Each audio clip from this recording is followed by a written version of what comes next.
Coming up on today's edition of the Art Marketing Podcast, we're talking about how to get buyers to act fast. Tips for setting up your art for impulse purchases.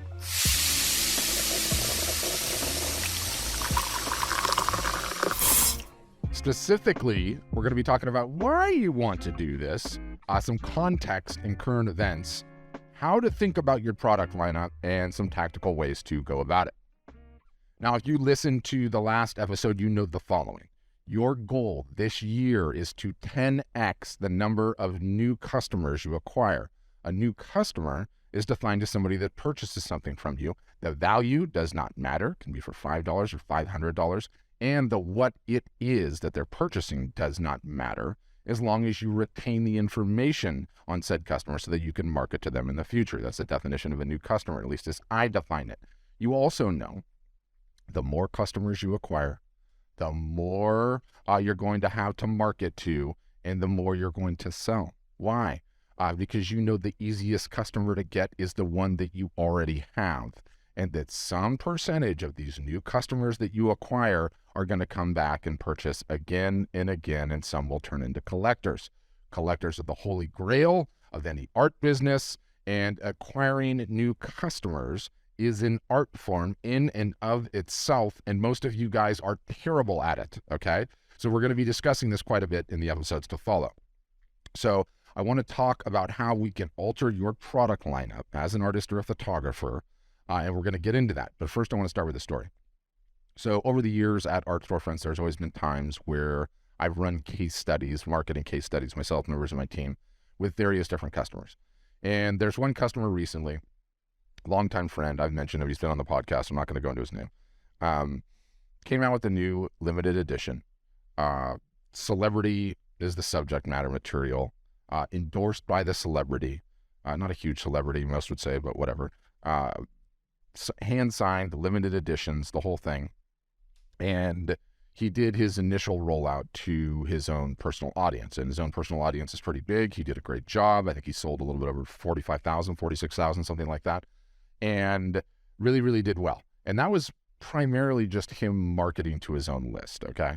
So he didn't really get any help from the celebrity. It was just like basically him marketing to his list and asking his friends and family to share it and the whole thing. So he came to us and he's like, hey, we helped him out with the initial rollout campaign. And he's like, hey, I really think I got to try Facebook and Instagram ads for this. And I should mention limited edition. I think it's an acrylic, hand signed, the whole thing. So they're expensive. They're like close to $2,000. And he's like, I really think I should, advertise this thing. I got to sell a few more of them. I think there was like 150 is limited edition. So he's got some left. And he's like, can you help me get the campaign set up? And I'm like, yeah, I can. And if I was in your shoes, I would also probably spend some money on Facebook and Instagram ads. But I'm not bullish on this whole idea. He's like, well, what do you mean? What are you talking about? I mean, the piece is selling great. Everyone loves it.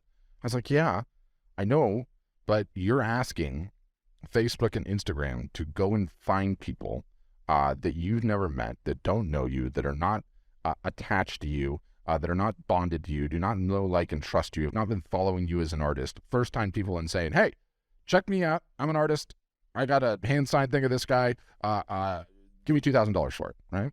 And, that's just, it never works. And that's what I told him ahead of time. I was like, this never works. And he's like, let's just do it. Let's take a shot. And I sort of agreed with him, right? Because, he wants to sell through the entire range of limited editions, and he needs to try everything that he can to get the word out there. So it's worth taking a shot. And, he was not going to spend a ton of money on it. He's not investing thousands and thousands. So I was like, okay, let me set it up. Let me see. And the idea was to go onto Facebook and Instagram, use Facebook and Instagram's interest targeting, which isn't very good anymore, and target people on both platforms that have expressed an interest in said celebrity, right?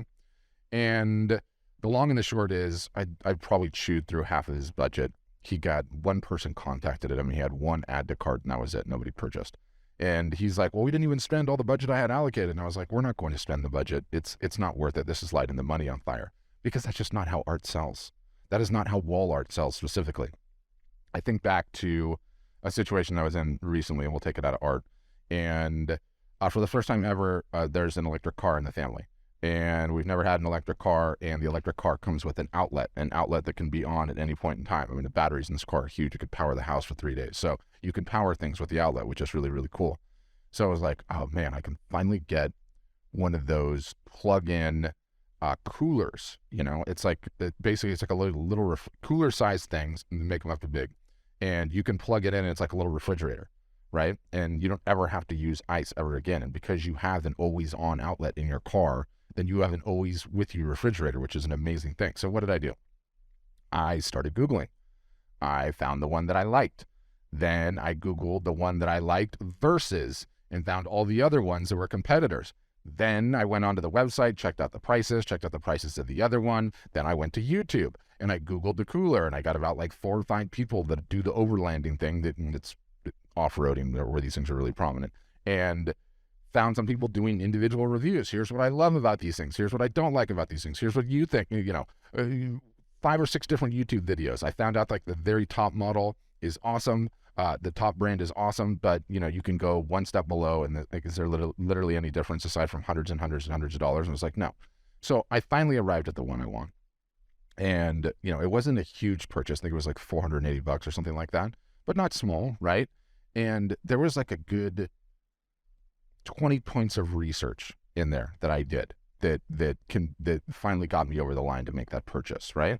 And that's how it goes with art. Like, people want to follow the artist, and then they want to have some exposure to the artist, and they want to check out some of his other work, and then they want to see what you post regularly on Instagram. And making like any type of spur of the moment purchase, why the Facebook ads failed, no one's going to do that. That is not how wall art is sold. I'm not going to randomly find out about you for the first time ever and be like, whoo, I'm going to buy this $2,000 limited edition. No, it doesn't matter how good you are at marketing. That's just not going to happen. There's not a high percentage of success of that particular advertising campaign working.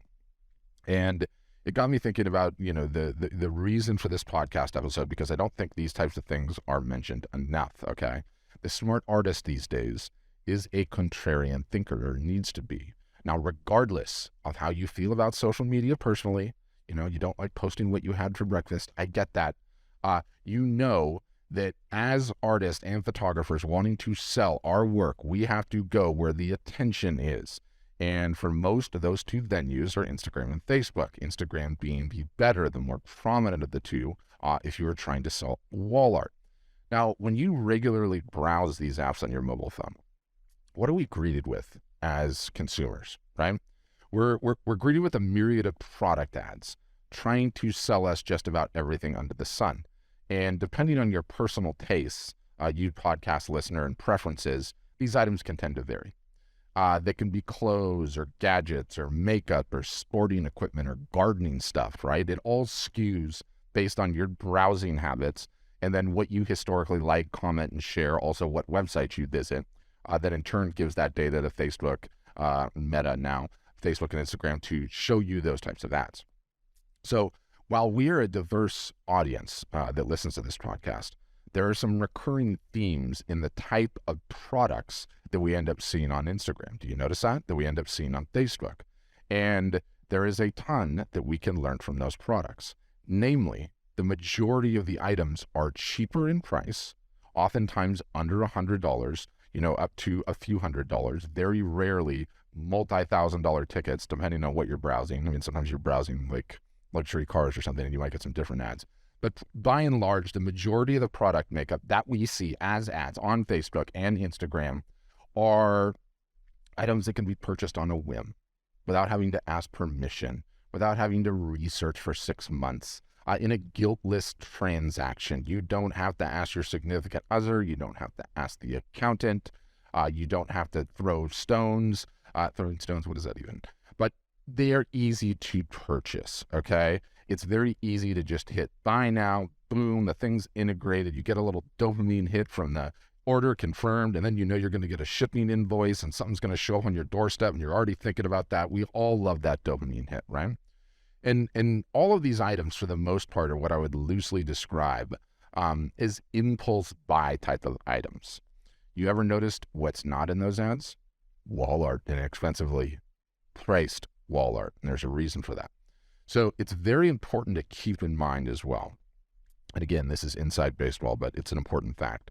I think starting late 2020 and maybe into 2021, 2022, Apple decided to have a knockdown drag-out fight with Facebook and Instagram. And Apple's big lever was saying, Facebook and Instagram, you can no longer track what my device's users are doing.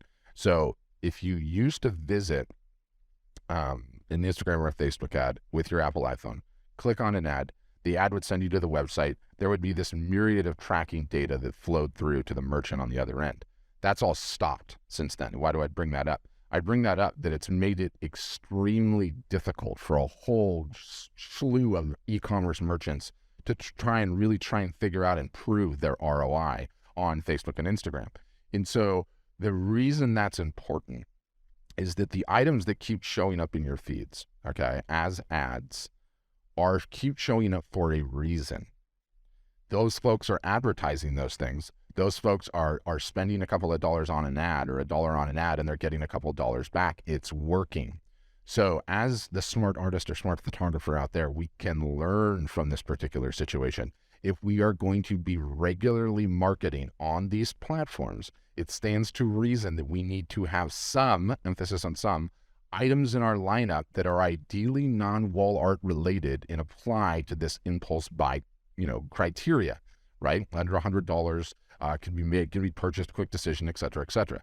And as soon as we start taking some shots at acquiring customers via these impulse buys, everything starts to change, okay? Everything starts to change. You realize that this is all just a game of maths. There's all these little formulas that are running around, and one of which is what the advertisers are continuing to do on Facebook and Instagram. If they keep showing up and showing up and showing up, it's working. Okay, well, there are simple maths to what their product lineup looks like, and there's something that we can learn and take away from that. So let's talk about your product lineup, and then we can get into some tactical. To set yourself up for impulse purchases, you need to pay attention, keep an eye on, start to remember when you're going through Instagram and you're seeing all these things. The purchases need to satisfy this threshold of being low commitment, low ask, don't need permission to buy it, special. And like I said, a lot of that depends, obviously on the price. Items that are under $100 or not much over are great. And lastly, although wall art can work, it's not ideal, okay? And it's certainly not enough. Even if you want to make wall art a part of your impulse buys, you need non-wall art to feature in there because not everyone is ready to buy wall art right now. And this is where the merch comes in, okay? The what it is does not matter. You have to do whatever works for you in your business, right? I get all kinds of tons of pushback on the merch all the time. I'm not doing this, or I'm not offering that, or I'm a fine artist, I would never do anything like that. I usually retort in my normal snarky fashion with, okay, go ahead and let me know the last time you went to a museum that didn't have a gift shop. I'll wait. Can you name one? No, you can't, okay? If Van Gogh can hang in the wall and there can be a damn gift shop with Van Gogh hanging on the wall, your art can be hanging on the damn wall and you can be selling gift shop type of items, okay? You don't want to have a hobby. You want to have a business. This is very important. So the merch, okay, has become a particularly easy way for you creative types to get your creative thing onto a product that you can offer via POD, print on demand, which means you do not have to have any minimums. You don't have to keep any inventory. You can take one order, you can take 10,000. It doesn't matter.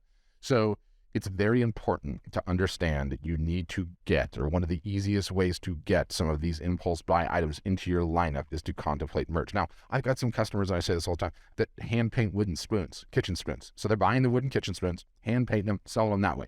That totally qualifies. It really doesn't matter what it is, as long as it can be an impulse purchase, okay? Now, a pro tip in all of this is it is so much more effective when you actually have the whatever it is to be able to hold in your hand. So wall mock-ups here or product type photos doesn't do it. Whatever you're going to end up doing, order the doggone thing so you can hold it in your hand. It will change everything. Let's start combining things. What do I love more than anything? I love artists running sales. because I know how determinant it is of their revenue potential, number of sales run per year. But I especially love flash sales, and I always have.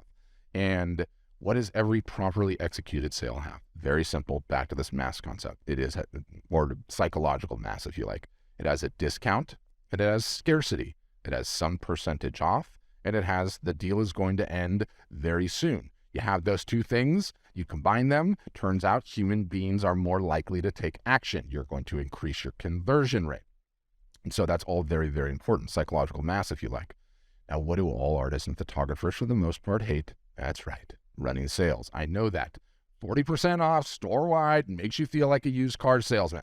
You need to get over that, but I totally understand where that comes from.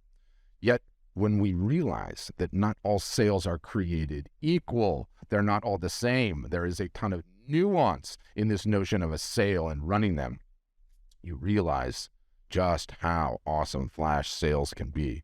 And you obviously can use the impulse buys in just about any post, but I just love the flash sales. They are light, they're easy to run and fun. It can make you look like a creative, fun person rather than a used car salesman. Bonus, they are extremely easy to run with merchandise, which qualifies as your impulse type of a buy. So instead of doing this, take 40% off store-wide, my biggest sale of the year, all the hype and everything else, you can just have a flash sale Friday. Why? For no other reason than you had a good weekend like Fridays. Friday!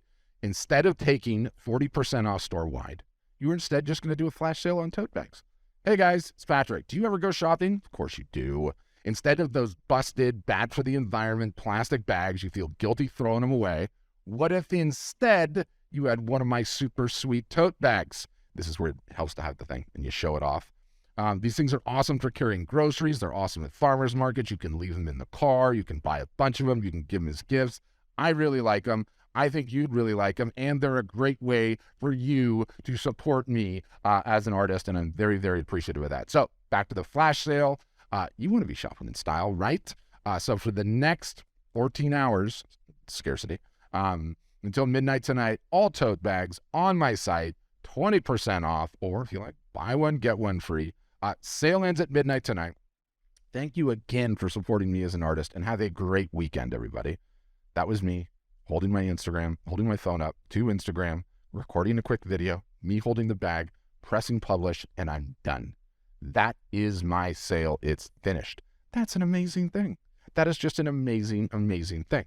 Bonus, okay, when you start adding these impulse types of buys into your lineup, it improves what you are doing pretty much everywhere in your business stack. Are you going to be rocking an in-person event? Bring your impulse buy merchant items. You will end up acquiring more customers because not everybody is ready to buy wall art all the time. What about a website? Why having a website is so important. You know, you can use one-click upsells. We call them revenue boosters. All the other ones call them like one-click upsells. But this is the thing where I come to your site, I purchase the wall art, and then right before I leave, you're like, hey, do you want to add a pack of 3 tote bags to your order for $75? I'm gonna click yes. When you have that happening automatically on your website, you will get a significant bump in your AOV, average order value, just by having them.